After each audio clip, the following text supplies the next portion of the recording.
Je vous salue. Je suis une femme d'une quarantaine d'années, résidant en Louisiane. Je suis la fille aînée d'une famille financièrement défavorisée. Malheureusement, en raison de notre situation économique, je n'ai pas pu poursuivre d'études supérieures. Par conséquent, je me suis retrouvée à travailler comme comptable dans une usine de gâteaux de poisson pendant plusieurs années pour gagner ma vie. Malgré mes efforts, il était difficile d'économiser de l'argent car je devais subvenir aux besoins de ma famille. Malheureusement, mon père est décédé prématurément, me laissant la responsabilité du bien-être de mes frères et sœurs. Pour être honnête, il ne me manque pas, car il était alcoolique et irresponsable. Ma mère, quant à elle, était une femme au foyer sans grande compétence, qui s'est reposée sur moi jusqu'à ce que mes jeunes frères atteignent l'âge adulte. Sans crédit et avec des ressources limitées, j'ai assumé la majeure partie de la charge financière de notre famille. Néanmoins, mon frère cadet, qui avait un peu moins d'âge que moi, possédait une intelligence remarquable et a été accepté à l'université. J'ai donc financé ses frais de scolarité pendant 4 ans. Heureusement, il a également travaillé tout en étudiant, ce qui a permis d'alléger la charge financière. Bien que j'aie une vingtaine d'années, je ne pouvais pas m'offrir un luxe élémentaire comme un hamburger, étant donné mes finances serrées. S'habiller comme mes amis n'était qu'un rêve lointain.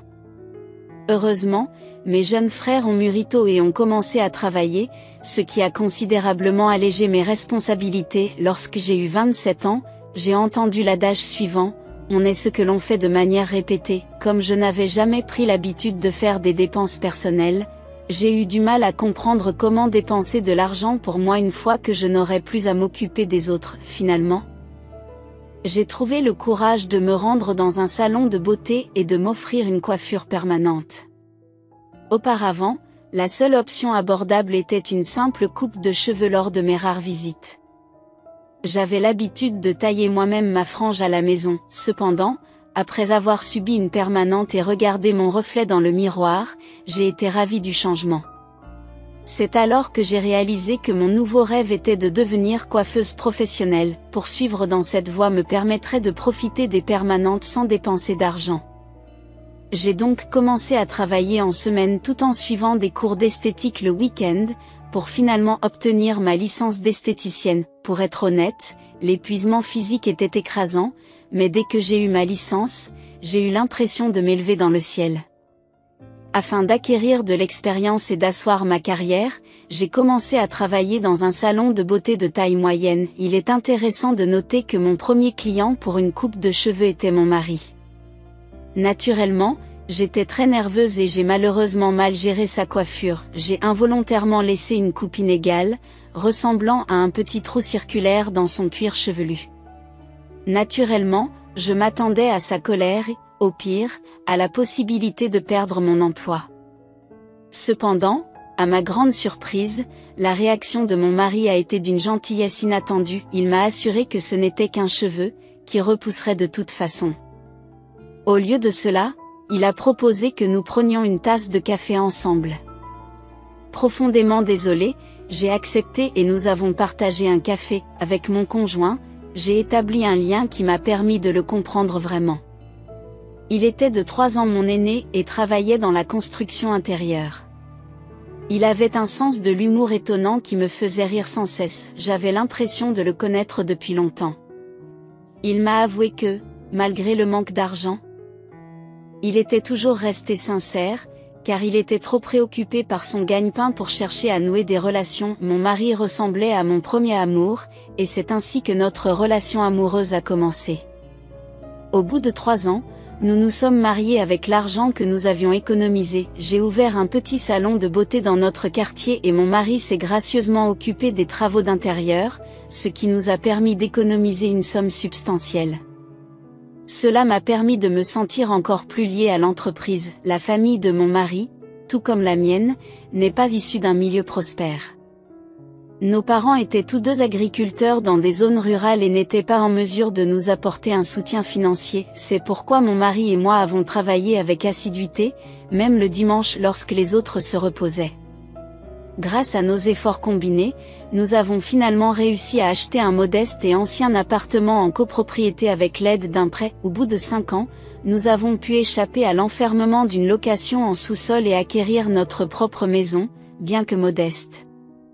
C'était un sentiment exaltant. Avec un foyer stable, nous avons commencé à envisager d'avoir un enfant, mais sans projet précis. Cependant, un jour, ma belle-mère m'a contacté, me révélant qu'elle avait co-signé un prêt bancaire pour son cousin et qu'elle était maintenant confrontée à la perte imminente de sa propre maison. Avec regret, elle m'a expliqué que nous étions son seul espoir d'obtenir de l'aide. Elle nous a supplié, reconnaissant que nous n'avions pas les moyens de l'aider, alors que nous l'avions généreusement soutenue par le passé. À contre-séure, j'ai accepté de l'aider une fois de plus. J'avais évité de m'impliquer dans ces questions. Mais ma belle-mère avait à plusieurs reprises profité de notre situation financière pour des occasions telles que les mariages des frères et sœurs de mon mari et divers événements familiaux. Elle était consciente de notre budget serré mais le justifiait toujours en soulignant que nous n'avions pas de dépenses supplémentaires dues à l'absence d'enfants. Elle a promis de ne pas nous demander d'aide si nous avions des enfants et m'a demandé de ne pas informer mon mari de sa demande.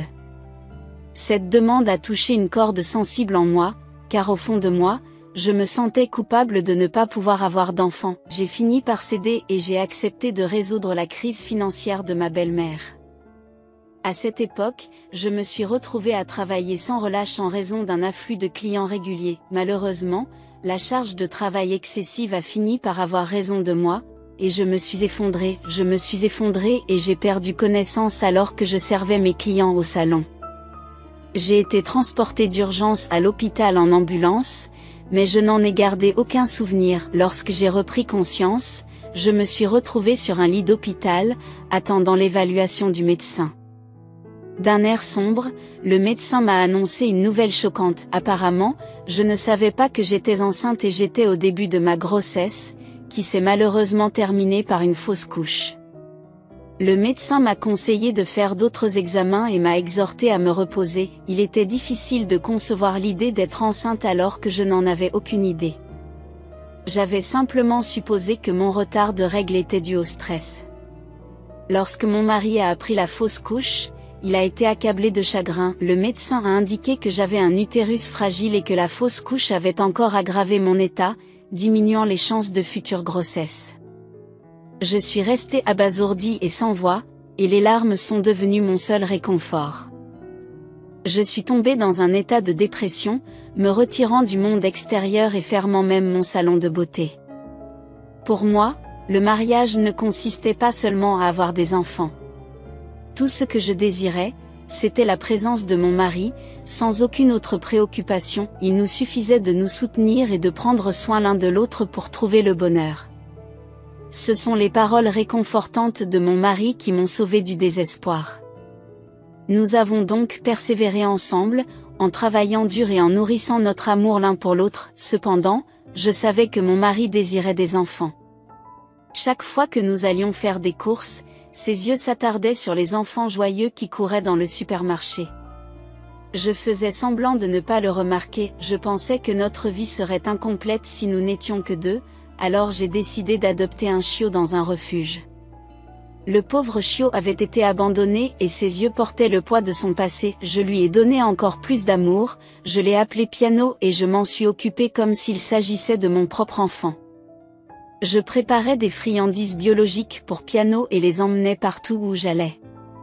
Puis, un jour, mon cycle menstruel s'est arrêté. Depuis ma fausse couche il y a quelques mois, je n'avais jamais manqué de règles. J'ai calculé les dates et envisagé la possibilité d'être enceinte. Ce n'était pas une infertilité totale, car il y avait encore une lueur d'espoir. Pour confirmer, j'ai consulté un gynécologue. Craignant de décevoir mon mari prématurément, j'ai passé un test rapide et j'ai attendu avec anxiété les résultats dans le cabinet du médecin. Pendant que j'étais assise, j'ai observé de nombreuses femmes enceintes qui montraient fièrement leur ventre en train de grossir. Je me suis rendue à l'hôpital pour un traitement plus approfondi, et mon mari est resté à mes côtés tout au long du processus. Il est devenu mon pilier de soutien, assistant à chaque rendez-vous médical. me tenant la main dans les moments difficiles et veillant à ce que je ne me sente jamais seule dans ma lutte contre le cancer. Ensemble, nous avons relevé les défis de la chirurgie, de la chimiothérapie et de la radiothérapie. L'aventure n'a pas été facile, mais l'amour et le soutien indéfectible de mon mari m'ont donné la force de continuer à me battre. Il ne m'a jamais fait sentir que j'étais un fardeau et n'a jamais regretté sa décision d'être à mes côtés. Tout au long de mon traitement, nous avons partagé des larmes et des rires. Nous avons célébré les petites victoires et trouvé du réconfort dans la présence de l'autre pendant les jours difficiles. L'amour de mon mari est devenu ma source d'inspiration et de motivation pour ne jamais abandonner. Les mois se sont transformés en années, et peu à peu, ma santé s'est améliorée. Le cancer était en rémission et je suis à jamais reconnaissante à mon mari pour les soins et le soutien qu'il m'a apporté pendant ces jours sombres. Il ne m'a jamais quittée, même lorsque l'avenir semblait incertain et sans espoir. En réfléchissant à mon parcours, je me rends compte que l'amour véritable ne connaît pas de limites. L'altruisme et le dévouement de mon mari m'ont appris la véritable signification de l'amour et du partenariat. Il m'a soutenue pendant les heures les plus sombres et, ensemble, nous en sommes sortis plus forts que jamais. Aujourd'hui, je n'ai plus de cancer et notre amour s'est encore renforcé. Nous chérissons chaque instant ensemble, sachant que la vie peut nous réserver des défis inattendus. Nous avons appris à apprécier la beauté de chaque jour et à ne jamais nous considérer comme acquis. Je partage mon histoire non seulement pour inspirer d'autres personnes confrontées à des combats similaires, mais aussi pour rappeler à tous le pouvoir de l'amour et du soutien. Grâce à l'amour et au dévouement d'un conjoint, des miracles peuvent se produire et même les jours les plus sombres peuvent être surmontés. À tous ceux qui sont confrontés à leur propre combat, rappelez-vous que vous n'êtes pas seul. Appuyez-vous sur l'amour et le soutien de vos proches, ensemble, vous pourrez relever tous les défis qui se présenteront à vous. Mon mari avait l'habitude de me rendre visite à l'hôpital tous les jours, mais ces visites se sont progressivement espacées. Cependant, lorsqu'il venait, il était incroyablement gentil et attentionné à mon égard. Il s'efforçait de prendre des nouvelles des autres patients présents dans la chambre et leur apportait même de la nourriture et des boissons. J'ai souvent fait part à mon amie, qui venait me rendre visite, du dévouement de mon mari. C'est alors que mon amie s'est inquiétée, suggérant que mon mari avait peut-être une liaison. Elle m'a dit, « Je sais que ton mari n'est pas comme ça, mais de nos jours, beaucoup d'hommes sont infidèles. » Bien que j'ai assuré à mon amie que mon mari ne ferait jamais une telle chose, ces paroles m'ont fait remettre en question son comportement. C'est moi qui avais initialement encouragé mon mari à trouver quelqu'un d'autre, mais je ne m'attendais pas à ce que cela se produise si rapidement. Un jour, j'ai demandé à mon mari s'il était occupé ces derniers temps. Il m'a répondu qu'il avait beaucoup de travail et qu'il avait rejoint un groupe de randonneurs pour rester en bonne santé. Il m'a même dit qu'il voulait être en bonne forme pour s'occuper de moi. Lorsque j'en ai parlé à mon amie de passage, elle a immédiatement conclu que mon mari avait une liaison. Elle m'a dit, « C'est vraiment une liaison ? Pourquoi se mettrait-il soudainement à faire de la randonnée alors qu'il n'en faisait jamais auparavant ? Je ne m'attendais pas à cela de la part de votre mari. » Ces paroles m'ont fait hésiter et j'ai commencé à douter de mon mari, surtout compte tenu de mon état de faiblesse. Elle m'a également mise en garde contre l'injustice potentielle s'il m'arrivait quelque chose et que l'argent de l'assurance revenait à l'autre femme. Curieusement, sa déclaration m'a soulagée, comme si c'était une bonne chose pour lui d'avoir quelqu'un d'autre. Je ne suis qu'un être humain, après tout, et je ne pouvais pas nier que je me sentais blessée. Après le départ de mon ami, je me suis mise à réfléchir au genre de femme que mon mari pouvait fréquenter. C'est ironique, mais je souhaitais en fait qu'il ait trouvé quelqu'un de sain qui puisse lui donner un enfant. Le fait d'être resté longtemps à l'hôpital, entouré de malades, me donnait l'impression d'étouffer et d'être coincée. J'ai donc demandé à mon médecin l'autorisation de faire une courte pause et de passer quelques jours à la maison avec mon mari. Pendant cette période, j'ai sincèrement essayé de le convaincre de trouver le bonheur avec quelqu'un d'autre. Cependant, sa réaction m'a transpercé le cœur, car il m'a demandé de ne pas parler de ces choses, car elles le blessaient profondément. Je suis restée sans voix et j'ai pensé qu'il valait mieux que mon mari ne connaisse pas mes véritables pensées. Lorsque je suis finalement rentrée à la maison après ma pause, mon mari m'a accueillie avec bonheur, disant qu'il se sentait enfin de nouveau chez lui. Il s'est occupé de la cuisine, préparant des repas nutritifs adaptés à la lutte contre le cancer. Malgré tout, j'ai exprimé ma gratitude, mais j'étais aussi un peu triste, car c'était la veille de mon retour à l'hôpital. Néanmoins, lorsque mon mari a évoqué son projet de partir en randonnée avec son groupe de marcheurs, j'ai décidé de le suivre secrètement. Mon intention n'était pas de porter un jugement sur sa liaison, mais plutôt d'éprouver de la curiosité pour cette femme, puisque c'est elle qui allait vivre avec lui. Tout ce que je voulais, c'était voir de mes propres yeux mon mari s'habiller en tenue de randonnée, avec son sac à dos rempli de tout ce qu'il avait préparé. Je l'ai donc suivi discrètement. Mon mari est monté dans le métro et a parcouru une bonne distance. Il a fini par descendre à une station connue pour ses sources d'eau curative et l'air frais des montagnes. Comme il l'avait dit, c'est là qu'il semblait avoir rendez-vous avec son groupe de randonneurs. À l'entrée de la montagne, mon mari a salué chaleureusement une femme. Bien que je n'ai pas pu entendre leur conversation, ils semblaient partager une forte camaraderie. La femme semblait avoir à peu près mon âge et, au premier coup d'œil, il était évident qu'il s'agissait de la femme qu'il avait vue. Contrairement à moi, elle avait l'air dynamique et en bonne santé, et dégageait une impression de chaleur. Je m'étais inquiétée de ce qui pourrait se passer si mon mari rencontrait une femme singulière, et je me suis donc sentie soulagée lorsque j'ai réussi à prendre discrètement une photo d'eux sur mon téléphone. Sans attendre, je suis retournée directement à l'hôpital. Quelques jours plus tard, lorsque mon mari s'est rendu à l'hôpital, je lui ai montré la photo que j'avais prise ce jour-là. « Chérie, je sais tout, alors ce n'est pas la peine de me le cacher. Je voulais que tu trouves quelqu'un de bien, et elle semble être une femme bien. Ne continue pas à nous rencontrer en cachette, et tu pourras vivre ta vie avec elle. » Je l'ai rassuré, en essayant de lui faire comprendre que mes intentions n'étaient pas celles qu'il pouvait supposer. Cependant, mon mari s'est mis en colère et est parti en trombe après avoir déclaré « Pourquoi m'as-tu suivi alors que tu devrais te concentrer sur ton traitement à l'hôpital ? Et si tu t'écroules à nouveau ?» Après cela, mon mari a cessé de se rendre à l'hôpital pendant un certain temps. J'ai ressenti de la tristesse, mais au fond de moi, je pensais que c'était la bonne façon d'en finir. Quelques jours plus tard, un homme m'a appelé, affirmant qu'il voulait parler à mon mari. Par curiosité, je me suis enquise de son identité et de la raison pour laquelle il cherchait mon mari. Il s'est présenté comme un entrepreneur chargé d'un projet de construction.